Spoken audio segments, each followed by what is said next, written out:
ఈరోజు నేను ఒక గొప్ప అడ్వెంచర్ చేయబోతున్నాను. మీరు చూస్తున్న ఈ ప్రాంతం దట్టమైన అడవి ప్రాంతం. ఈ మార్గం ద్వారా మనం అడవి మధ్యలోకి వెళ్లాల్సి ఉంటుంది. ఈ అడవి మధ్యలో దాదాపుగా 25 కిలోమీటర్ల విస్తీర్ణంలో ఒక ప్రాచీన పురాతనమైన నగరం దాగి ఉంది. అక్కడికైతే మనం వెళ్తున్నాము.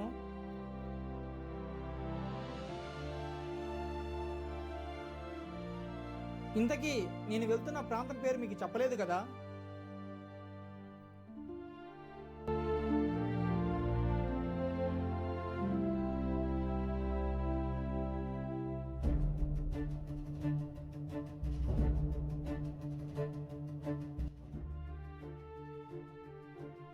నాకు తెలిసినంత వరకు ఈ కోటపైకి ఒంటరిగా వెళ్తున్న మొట్టమొదటి వ్యక్తిని నేనే అయ్యి ఉండవచ్చని అనుకుంటున్నాను.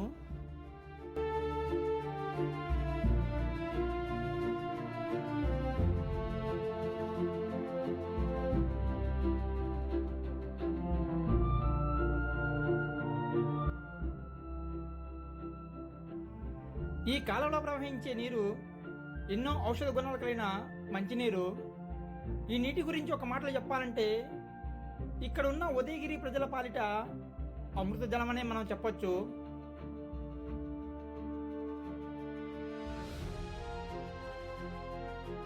ఉదయగిరి కోట, దీని గురించి నేను ఎంత చెప్పినా తక్కువే. అంత అద్భుతమైన సామ్రాజ్యం.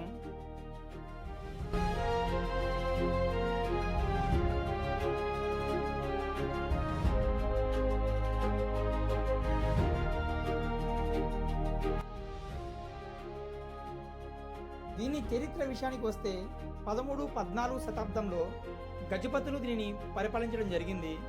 ఆ తర్వాత 1512లో శ్రీకృష్ణదేవరాయలు దీన్ని జయించారు. వారి దగ్గర నుంచి పల్లవులు, చోళులు, విజయనగర రాజులు, ఢిల్లీ సుల్తానులు, నవాబులు, ఆఖరికి బ్రిటిష్ వారు సైతం దీనిని పరిపాలించడం జరిగింది.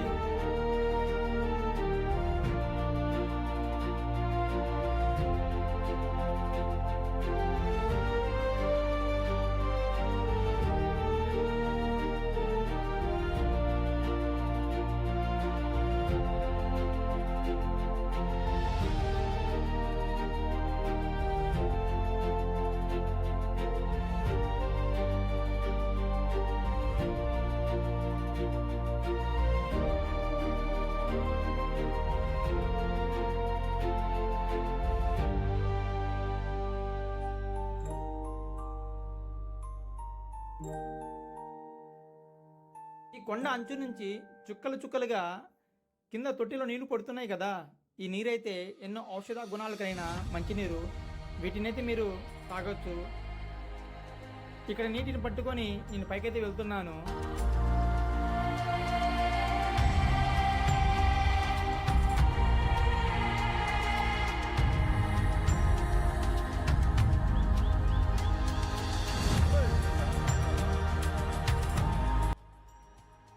ఈ కొండపైకి వెళ్ళాలంటే ఆషామాషి విషయం అయితే కాదు. దాదాపు నాకు కొండపైకి చేరుకోవడానికి 2 గంటల సమయం పట్టింది.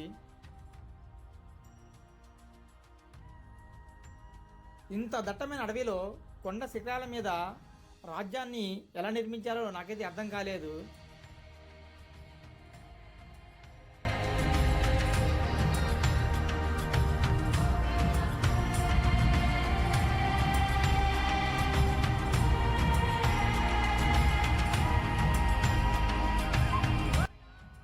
మీరు చూస్తున్నది మొదటి ఎంట్రన్స్. దీనిని ఆనుకొని కొంతమంది నివసించినట్టుగా మనకి ఆ గ్రామం యొక్క ఆనవాళ్ళు కనబడుతూ ఉంటాయి. ఆ తర్వాత మరొక ఎంట్రన్స్, అక్కడ కూడా కొన్ని గ్రామాలు ఉన్నట్టుగా మనకి కనబడుతుంటాయి. ఇలా 4-5 ఎంట్రన్స్ అయితే నేను చూశాను. అన్నింటినీ మీకు చూపిస్తాను. ఒక మాటలు చెప్పాలంటే ఒక మూవీలో గినక మనం ఒక రాజ్యాన్ని అయితే ఏ విధంగా అయితే చూస్తామో సేమ్ టు సేమ్ అచ్చం ఒక పూర్తి రాజ్యాన్ని అయితే మనం ఇక్కడ చూడొచ్చు. ఎంట్రన్స్ దాటి లోపలికైతే వచ్చాను. మీరు చుట్టుపక్కల గమనిస్తూ ఉండవచ్చు. ఇక్కడ జనావాసాలు ఉన్నట్టుగా మనకి స్పష్టంగా అర్థమవుతూ ఉంటుంది.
చూస్తున్నది మెయిన్ ఎంట్రన్స్ అని నేను అనుకుంటున్నాను. ఎందుకంటే అటు ఇటు పర్వతాలు కానిచ్చి 2 అతిపెద్ద వాచ్ టవర్లు నిర్మించడం జరిగింది. మధ్యలో ఒక 4-5 అడుగుల వెడల్పుతో ఒక స్వరంగ మార్గంలాగా ఒక ద్వారాన్ని ఏర్పాటు చేశారు. ఈ వాచ్ టవర్లు చూస్తూ ఉంటే అచ్చం మన పాత సినిమాలో ఉన్నట్లుగానే ఉన్నాయి. దీనిని బట్టి నేను ఇది మెయిన్ ఎంట్రన్స్ అయి ఉండవచ్చని నేను భావిస్తున్నాను.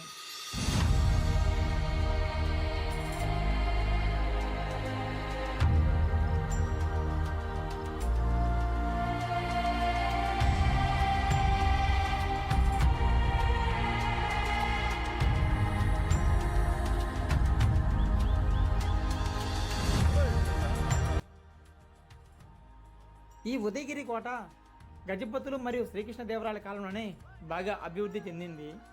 శ్రీకృష్ణదేవరాయలు వచ్చిన తర్వాత ఈ రాజ్యంలో దాదాపుగా 365 దేవాలయాలను 101 కొలనులను నిర్మించడం జరిగింది.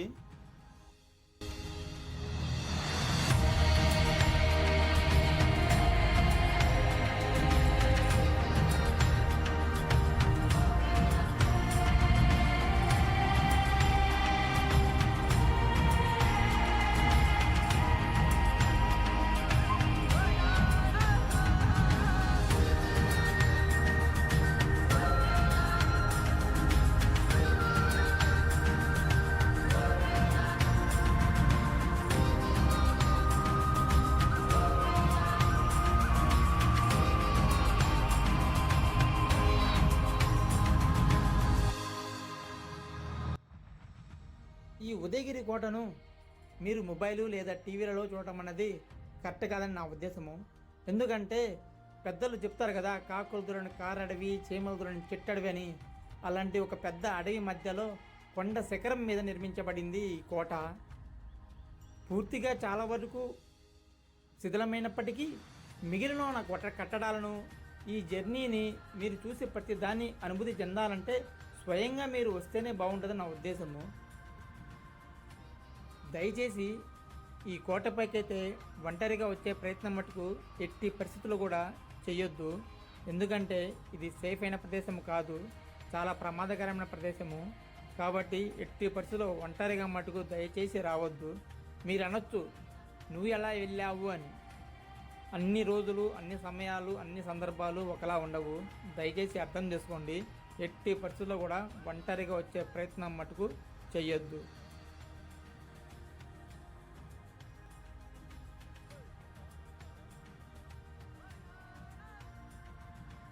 ఈ కోటలో నలువైపులా మీరు ఎటు చూసినా శిథిలమైన కట్టడాలు కనబడుతూనే ఉంటాయి.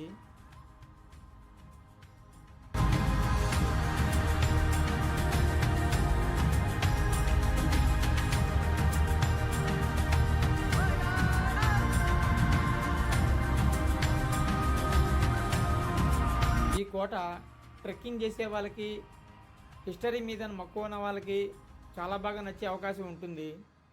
కాబట్టి ఎవరైనా మీరు రావచ్చు.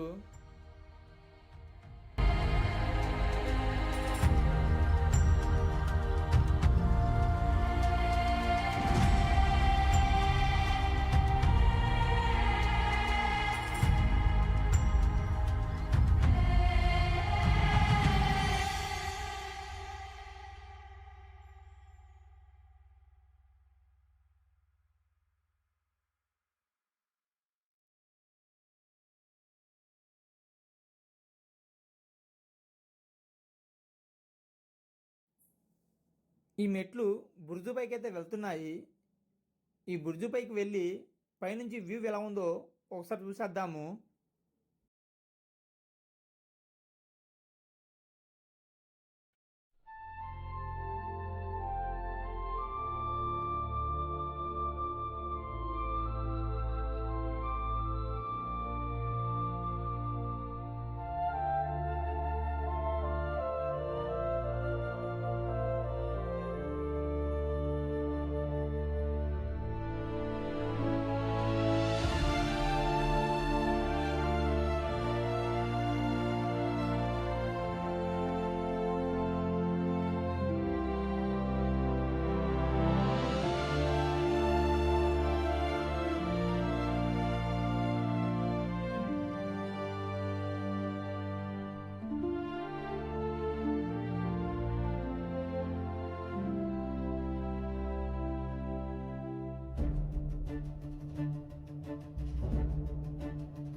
నేను మీకు ఒక నిజం చెప్పాలి.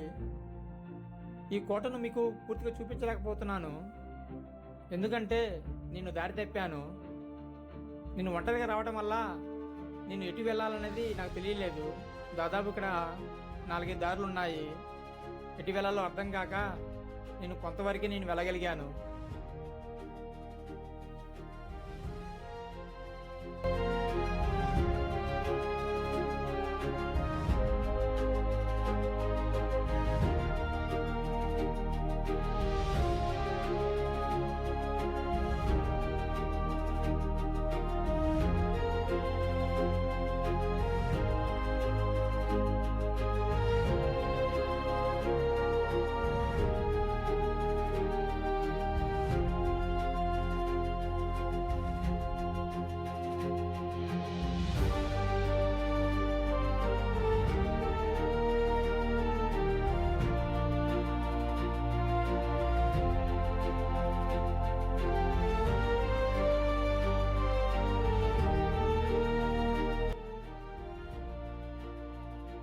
శిథిలమైన ఈ ఉదయగిరి కోటను చూస్తుంటే నాకైతే చాలా బాధగా ఉంది.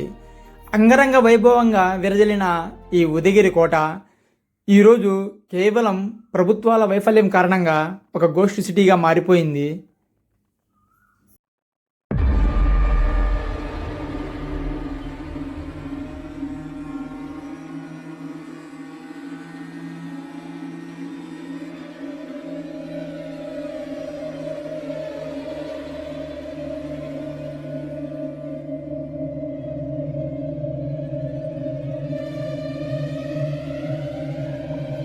ఈ కోటను గోస్ట్ సిటీ అని ఎందుకన్నానంటే, నేనైతే ఈ కోటపైకి వచ్చి దాదాపుగా 5 గంటల పైనే అవుతుంది.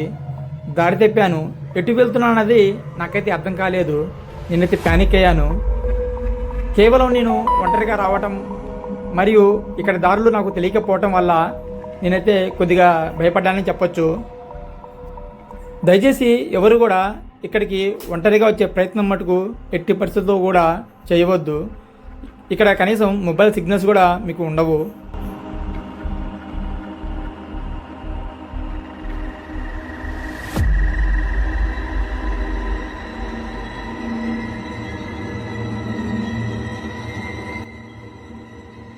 మీరు గమనిస్తున్నారో లేదో, మనం ఇప్పటికే 4-5 ఎంట్రన్స్లను దాటి వచ్చేసాము.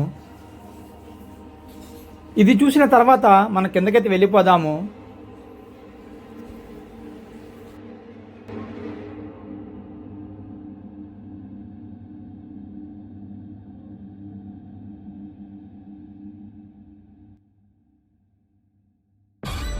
నాకైతే ఫ్రాంక్గా చెప్పాలంటే ఈ కంటెంట్ అయితే నాకు నచ్చలేదు. వాస్తవంగా నాకు నచ్చలేదు. ఇంత దూరం ఎక్కి తీశాను కాబట్టి మీకు చూపిస్తున్నాను తప్ప నేను అనుకున్నది ఒకటి, తీసింది మరొకటి. నాకైతే నచ్చలేదు.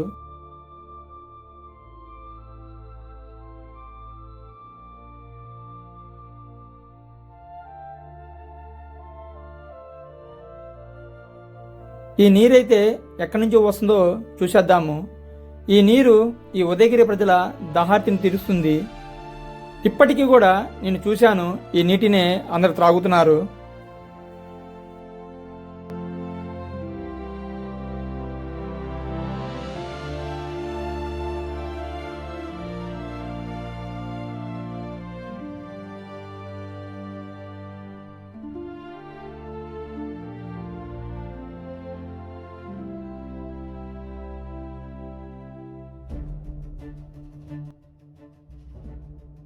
నేను తీసిన ఈ కంటెంట్ మీకు చూడడానికి బాగాలేకపోవచ్చాం, కానీ వాస్తవంగా ఈ ప్రదేశం అయితే చాలా అందంగా అద్భుతంగా అయితే ఉంటుంది. నేనైతే ప్రతి ఒక్కరు దీన్ని చూడాల్సిందే అని చెప్తాను. మీరు చూస్తున్న ఈ పెద్ద పెద్ద చెట్లు, ఇవి మామిడి చెట్లు. నేను మొదటిసారిగా ఇంత పెద్ద మామిడి చెట్లను ఇక్కడ చూస్తున్నాను.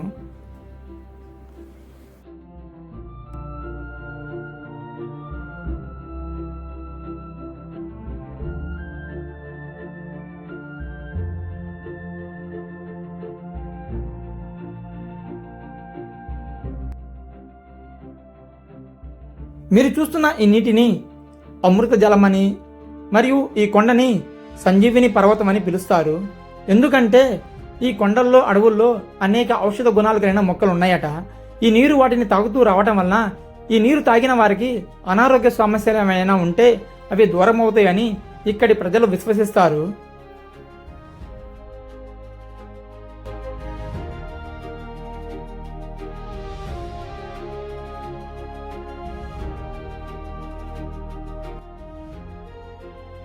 సరే మరి ఉంటాను. మరొక మంచి వీడియోతో మరలా మీ ముందుకు వస్తాను. బాయ్.